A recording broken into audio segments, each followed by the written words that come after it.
আসসালামু আলাইকুম। ওই ভিডিওতে নাম্বারগুলি পুষ্টভাবে দেখা যায় না। তাই আবার ভিডিও করার উদ্দেশ্য হইল এই যে নাম্বারগুলি দেখেন, এই যে নাম্বারগুলি দেখেন, এই যে নাম্বারগুলি দেখেন, এই সম্পূর্ণ নাম্বার। কেউ প্রতারিত হবেন না, কেউ প্রতারিত হবেন না। এই নাম্বারগুলি খেয়াল করে রাখেন, চিনে রাখেন। এই প্রতারিত চক্র নাম্বার, এই সবগুলি নাম্বার, এইগুলি সবগুলি প্রতারিত চক্র। কথাটা বুঝছেন? প্রতারিত চক্র মাত্র আমাকে কল দিছে, আমি ভিডিওটা ফুল তুলতে পারি নাই, নাহলে পুষ্টভাবে নাম্বারটা আমি ওই ভিডিওতে নাম্বারটা দিয়ে দিতাম। এই দেখেন, সম্পূর্ণ পুষ্টভাবে নাম্বারটা দিয়ে দিচ্ছি।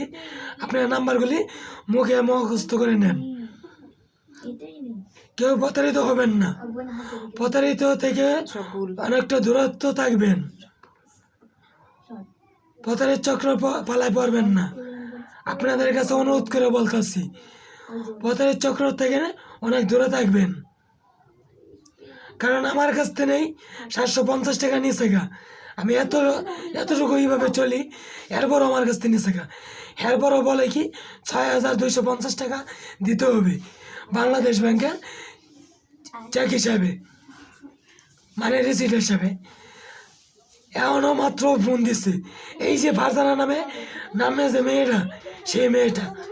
আমি ভিডিও কল দিই, তারা ভিডিও কলে কথা বলে না, তারপর ফিক্স দেখা না, তারা ক্যামেরা আসতে না দূরত্ব থাকে।